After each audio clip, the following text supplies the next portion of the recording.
Hi friends, welcome back to Reva's world. இன்னைக்கு நம்ம ரேவாஸ் வேர்ல்டில் என்ன வீடியோ அப்படின்னு பார்த்தீங்கன்னா, மைசூர் மசாலா தோசை தான் நம்ம இன்னைக்கு பார்க்க போகிறோம். ரொம்ப டேஸ்ட்டாக இருக்கும், கண்டிப்பாக ட்ரை பண்ணி பாருங்கள். இப்போ வாங்க வீடியோக்குள்ளே போகலாம். இப்போ ஃபஸ்ட்டு உருளைக்கிழங்கு மசாலா நம்ம ரெடி பண்ணிக்கலாம். ஸோ உருளைக்கிழங்கை நல்லா வேக வச்சுட்டு தோலை எடுத்து வச்சுருக்கேன். இப்போ அந்த மசாலாவுக்கு எவ்வளோ தேவையோ அந்த அளவுக்கு காரம் கொஞ்சம் கம்மியாகவே போட்டுக்கோங்க. ஒரு 3 பச்சை மிளகா, ஒரு துண்டு இஞ்சி சேர்த்துருக்கேன், கொஞ்சமாக ஜீரகம், அப்புறம் பூண்டு பல் பார்த்தீங்கன்னா ஒரு 5-6 பூண்டு பல் சேர்த்துக்கோங்க. ஏன்னா உருளைக்கிழங்கு அப்படிங்கிறனால பூண்டு சேர்க்கறது ரொம்பவே நல்லது. 2 வெங்காயம் நீல வாக்கில் கட் பண்ணி எடுத்து வச்சுருக்கேன். இப்போ ஒரு கடாயில் கொஞ்சமாக எண்ணெய் சேர்த்துக்கோங்க. எண்ணெய் கொஞ்சம் சூடானதுக்கப்புறமா இதில் கடுகு, உளுத்தம்பருப்பு, அப்புறம் கொஞ்சமாக ஜீரகம் சேர்த்துக்கோங்க. சோம்பு பிடிக்கும் அப்படின்னா கொஞ்சமாக சோம்பு கூட நீங்கள் சேர்த்துக்கலாம். இவ்வளோதான். இதை சேர்த்துட்டு இது நல்லா பொரிஞ்சு வரட்டும். இது நல்லா பொரிஞ்சதுக்கப்புறமா ஒரு கொத்து கருவேப்பிலை உருவிட்டு அதையும் சேர்த்துக்கோங்க. இப்போ நீல வாக்கில் கட் பண்ணி வச்சிருக்கிற வெங்காயத்தை சேர்த்துக்கலாம். இந்த மாதிரி நீளமாக கட் பண்ணி போடுங்க, அது பார்க்குறதுக்கும் சரி ரொம்ப நல்லா இருக்கும். ஸோ இப்போ இது வெங்காயம் ஓரளவுக்கு நல்லா வதங்கி வரட்டும். ஸோ வெங்காயம் வதங்குறதுக்கு கொஞ்சமாக நீங்கள் உப்பு கூட சேர்த்துக்கிட்டீங்க அப்படின்னா சீக்கிரமாக உங்களுக்கு வதங்கி வந்துடும். இப்போ வெங்காயம் ஓரளவுக்கு நல்லா வதங்கினதுக்கு அப்புறமா இதில் நம்ம பச்சை மிளகா, ஜீரகம், பூண்டு, இஞ்சி எல்லாம் எடுத்து வச்சிருந்தோம் இல்லையா, இதை நம்ம இடிக்கல்லில் 1 பாதியமாக இடித்து சேர்த்துக்கோங்க. இந்த மாதிரி நீங்கள் இடித்து சேர்க்கும் போது அதோட வாசனை ரொம்பவே நல்லா இருக்கும். ஸோ மிக்சியில் நீங்கள் அரைச்சி சேர்க்காம இந்த மாதிரி இடித்து சேர்த்துக்கோங்க. இப்போ இது எல்லாமே சேர்ந்து நல்லா வதங்கி வரும்போது நல்ல ஒரு ஃப்ளேவர் கண்டிப்பாக இருக்கும். இப்போ இது கூட கொஞ்சமாக பெருங்காய பொடி சேர்த்துக்கோங்க. ஒரு 1/4 டீஸ்பூன் அளவுக்கு பெருங்காய பொடி சேர்த்துக்கோங்க. ஏன்னா உருளைக்கிழங்கு அப்படிங்கும்போது கேஸ் பிரச்சனையும் இருக்கும் இல்லையா, அதனால் கொஞ்சம் பெருங்காய பொடி, அதுக்கப்புறம் கொஞ்சமாக ஒரு 1/2 டீஸ்பூன் அளவுக்கு மஞ்சள் தூள் சேர்த்துக்கோங்க. ஏன்னா நமக்கு அந்த மசாலா அந்த கலர் தான் பார்க்குறதுக்கு நல்லா இருக்கும். ஸோ அதனால் நீங்கள் என்ன பிராண்ட் யூஸ் பண்ணுறீங்களோ அதுக்கு தகுந்தாப்புல தான் உங்களுக்கு கலர் கிடைக்கும். ஸோ இது நான் அரைக்கிற இடத்துல போய் வாங்கினதுனால கொஞ்சம் கலர் கம்மியாக தான் இருக்கும். இப்போது நல்லா பொடிசாக சாப் பண்ண கொத்தமல்லியும் கொஞ்சம் கருவேப்பிலை இருந்தால் அதையும் சேர்த்துக்கோங்க. சேர்த்துட்டு நல்லா ஒன்ஸ் மிக்ஸ் பண்ணி விட்டுக்கோங்க. இப்போ இதில் கொஞ்சமாக நம்ம தண்ணி சேர்த்துக்கலாம். ஏன் அப்படின்னு பார்த்தீங்கன்னா, நம்ம உருளைக்கிழங்க மசிச்சு வச்சுருக்கோம். இப்போ நம்ம அதை சேர்க்கும் போது உங்களுக்கு தண்ணி சேர்க்கலை அப்படின்னா ரொம்ப கெட்டியாக இருக்கும். ஸோ உங்களுக்கு சர்வ் பண்ணும்போது நல்லா இருக்காது. அதனால் கொஞ்சம் இந்த மாதிரி தண்ணி ஊற்றிட்டு நல்லா மிக்ஸ் பண்ணி விட்டுருங்க. அதுக்கப்புறமா நம்ம உருளைக்கிழங்க சேர்த்துட்டு இது கூட சேர்த்து நீங்கள் நல்லா மிக்ஸ் பண்ணும்போது நல்லா கொஞ்சம் உங்களுக்கு கெட்டியாகவும் இல்லாமல் ரொம்ப தண்ணியாகவும் இல்லாமல் கரெக்டான ஒரு கன்சிஸ்டன்சி கிடைக்கும். இப்போ இதுக்கு தேவையான அளவுக்கு உப்பும் சேர்த்துக்கிறேன். உப்பு சேர்த்துட்டு ஒன்ஸ் நல்லா மிக்ஸ் பண்ணி விட்டுக்கலாம். ஆனால் கலர் பார்க்கும்போது கொஞ்சம் கம்மியாக இருந்த மாதிரி இருக்குது. ஏன்னா இப்போ நம்ம இன்னும் உருளைக்கிழங்கு போடலை இல்லையா, அதனால் கொஞ்சம் கலர் கம்மியாக இருக்குது. ஸோ அதனால் நான் கொஞ்சம் மஞ்சள் தூள் எல்லாம் சேர்த்துக்கிறேன். சேர்த்துட்டு கொஞ்சம் மறுபடியும் தண்ணி ஊற்றிட்டு கொஞ்சம் டைல்யூட் பண்ணி வெட்டிக்கிட்டோம் அப்படின்னா கொஞ்சம் கரெக்டாக இருக்கும். ஏன்னா இப்போ இது ஒரு கொதிக்கணும் இல்லையா, கொதிச்சதுக்கு அப்புறமா தான் நம்ம உருளைக்கிழங்க சேர்க்கணும். இப்போது நம்ம மசிச்சு வச்சுருக்கிற உருளைக்கிழங்க சேர்த்துக்கலாம். சேர்த்துட்டு இப்போ இந்த மசாலா எல்லாமே ஒன்றா மிக்ஸ் ஆகணும். அந்த அளவுக்கு நல்லா மிக்ஸ் பண்ணி விட்டுக்கலாம். சப்போஸ் கட்டிகள் பெருசாக இருந்துச்சு அப்படின்னா அதையுமே நீங்கள் கரண்டி வச்சுக்கிட்டே நல்லா மசிச்சு விட்டுருங்க. இப்போது உருளைக்கிழங்கும் அந்த மசாலாவும் நல்லா மிக்ஸ் ஆகிடுச்சு. ஸோ அந்த தண்ணி எல்லாமே இருக்கு இல்லையா, அதனால கொஞ்சம் நேரம் மறுபடியும் நம்ம இது கொஞ்சம் ஹீட் பண்ணும்போது அந்த தண்ணி ஃபுல்லாக கொஞ்சம் ட்ரை ஆகி நம்மளுக்கு கரெக்டான பதத்தில் நம்மளுக்கு கிடச்சிரும். ஸோ கொஞ்சம் கட்டி பெருசாக இருக்குது அப்படின்னா லைட்டாக இந்த மாதிரி நசுக்கி விட்டுக்கிறேன். அவ்வளோதான், நம்மளுக்கு உருளைக்கிழங்கு மசாலா ரெடி ஆயிடுச்சு. இது அப்படியே நீங்கள் தோசையில் வச்சு மடித்து கொடுத்தீங்க அப்படின்னா மசாலா தோசை. ஸோ இப்போ மைசூர் மசாலா தோசை அப்படிங்கும்போது அதில் ஒரு சட்னி தடவிட்டு அதுக்கு மேலே இந்த மசாலா வச்சு கொடுப்பாங்க. ஸோ அதோட சட்னி பார்த்திங்க அப்படின்னா டேஸ்ட் கொஞ்சம் டிஃப்ரெண்ட்டாக இருக்கும். ஸோ இப்போ வெறும் மசாலா மட்டும் நம்ம ரெடி பண்ணிட்டோம் இல்லையா, அதனால் இப்போ மைசூர் மசாலாக்கான சட்னி இப்போ நம்ம ரெடி பண்ணிக்கலாம். இப்போது ஒரு கடாயில் தேவையான அளவுக்கு எண்ணெய் சேர்த்துக்கோங்க. இதில் 1 டீஸ்பூன் அளவுக்கு உளுத்தம்பருப்பு, 1 டீஸ்பூன் அளவுக்கு கடலப்பருப்பு சேர்த்துக்கோங்க. சேர்த்துட்டு இதை நல்லா ஃப்ரை பண்ணிக்கலாம். ஓரளவுக்கு நல்லா வறுப்படணும். இந்த மாதிரி கொஞ்சம் தாராளமாக எண்ணெய் சேர்த்து நீங்கள் வறுத்துட்டு அதுக்கப்புறம் நீங்கள் அந்த எண்ணெயோடு சேர்த்து அரைக்கும் போது அந்த டேஸ்ட் நல்லா இருக்கும்.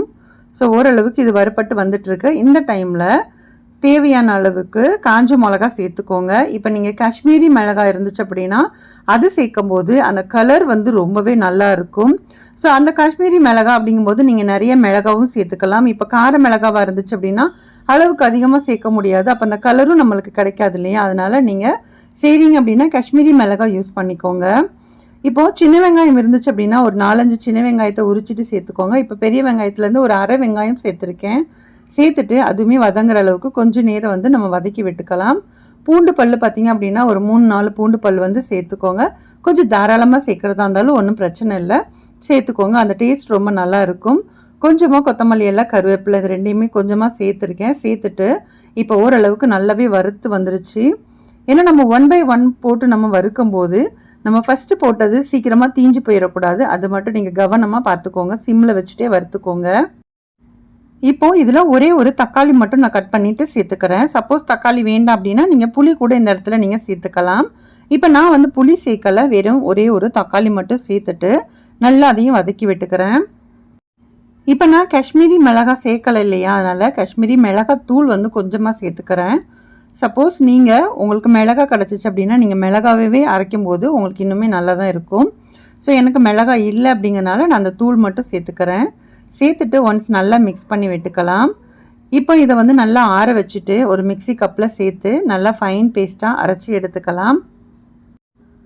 அவ்வளோதான், மைசூர் மசாலாக்கான சட்னி வந்து ரெடி ஆயிடுச்சு. அந்த கலர் கொஞ்சம் கம்மியாக தான் இருக்குது. ஸோ நீங்கள் காஷ்மீரி மிளகாய் யூஸ் பண்ணி அரைக்கும் போது அந்த கலர் வந்து ரொம்பவே நல்லாயிருக்கும். இப்போது தோசை கல்லில் தோசை மாவு எடுத்து ஊற்றிக்கலாம். ஓரளவுக்கு எவ்வளோ விரிக்க முடியுமோ அந்த அளவுக்கு நீங்கள் தோசை கல் அளவுக்கு விரிச்சிக்கலாம். ஸோ என்னோடய கல் பார்த்திங்க அப்படின்னா ரொம்ப சின்ன கல் அப்படிங்கிறனால அந்த அளவுக்கு நான் விரிச்சிக்கிட்டேன். ஸோ மேலே கொஞ்சமாக நம்ம எண்ணெய் வந்து ஸ்ப்ரே பண்ணி விட்டுக்கோங்க. எப்பயுமே வந்து தோசை நல்லா மொறு மொறுன்னு இருக்கணும் அப்படின்னா கண்டிப்பாக கொஞ்சம் எண்ணெய் வந்து தாராளமாக ஊற்றுனீங்க அப்படின்னா மட்டும்தான் உங்களுக்கு அந்த மொறுமொறுப்பு வந்து கண்டிப்பாக இருக்கும். ஸோ நீங்கள் வந்து ஹெல்த் வைஸ் வந்து ரொம்ப கம்மியாக சாப்பிடணும் அப்படின்னு நீங்கள் நினைக்கிறீங்க அப்படின்னா நீங்கள் வந்து தாராளமாக எண்ணெயை கம்மி பண்ணி ஊற்றிக்கோங்க. இல்லை அப்படின்னா பசங்களுக்கு வேணும் அப்படின்னா கொஞ்சம் தாராளமாக எண்ணெய் ஊற்றி கொடுத்துக்கலாம். இப்போ அந்த சட்னியிலேருந்து கொஞ்சமாக எடுத்து கொஞ்சம் நல்லா ஸ்ப்ரெட் பண்ணி விட்டுக்கலாம். இந்த சட்னிக்கு பதிலாக வெறும் பூண்டு, சின்ன வெங்காயம், அப்புறம் கொஞ்சம் காஷ்மீரி மிளகாவெல்லாம் போட்டு நீங்கள் அரைச்சிட்டு அந்த சட்னி கூட நீங்கள் யூஸ் பண்ணலாம். அந்த பூண்டு சட்னின்னு சொல்லுவாங்க இல்லையா, பூண்டு மிளகாய் சட்னி. ஸோ அதுவுமே ரொம்ப நல்லா இருக்கும். ஸோ உங்களோட டேஸ்ட்டுக்கு தகுந்தாப்பில் நீங்கள் வந்து ப்ரிப்பேர் பண்ணிக்கோங்க. இப்போ மசாலாவை நல்லா வந்து தடவி விட்டுட்டு கொஞ்சம் நேரம் மூடி போட்டுட்டு சிம்மில் வச்சிடுறேன். சிம்மில் வைக்கும்போது அது நல்லா ஈவனாக உங்களுக்கு சூப்பராக வந்து வெந்து வந்துடும். ஸோ அப்போ தான் உங்களுக்கு கிறிஸ்பியாகவும் கிடைக்கும். இப்போ வந்து உங்களுக்கு இந்த டைமில் நீங்கள் பட்டர் இருந்துச்சு அப்படின்னா நீங்கள் ஒரு துண்டு பட்டரை வந்து கட் பண்ணி எடுத்து வச்சுக்கோங்க. என்கிட்ட பட்டர் இல்லை, நெய்யும் இல்லை. ஸோ அதனால் நான் வந்து வெறும் மசாலா மட்டும்தான் நான் வச்சுக்கிறேன். ஸோ நீங்கள் பட்டர் இருந்து நீங்கள் வைக்கும்போது அதோட ஃப்ளேவர் ரொம்பவே நல்லா இருக்கும். கண்டிப்பாக நீங்களும் ட்ரை பண்ணி பாருங்கள். இப்போ மசாலா வச்சுட்டு 2 சைடு நான் மடித்து விட்டுக்கிறேன். ஸோ அவ்வளோதான், சூப்பரான டேஸ்டான மைசூர் மசாலா தோசை ரெடி ஆயிடுச்சு. ஸோ இது வந்து நீங்கள் கண்டிப்பாக செஞ்சு பார்த்துட்டு உங்களோட ஃபீட்பேக்ஸை எனக்கு ஷேர் பண்ணுங்கள். இப்போ இது கூட வந்து நான் ஒரு க்ரீன் சட்னியும் ப்ரிப்பேர் பண்ணேன். ஸோ அதுவுமே நான் உங்களுக்கு ஷேர் பண்ணிடுறேன். இப்போது க்ரீன் சட்னி பண்ணுறதுக்கு ஒரு பேனில் கொஞ்சமாக எண்ணெய் சேர்த்துக்கிறேன்.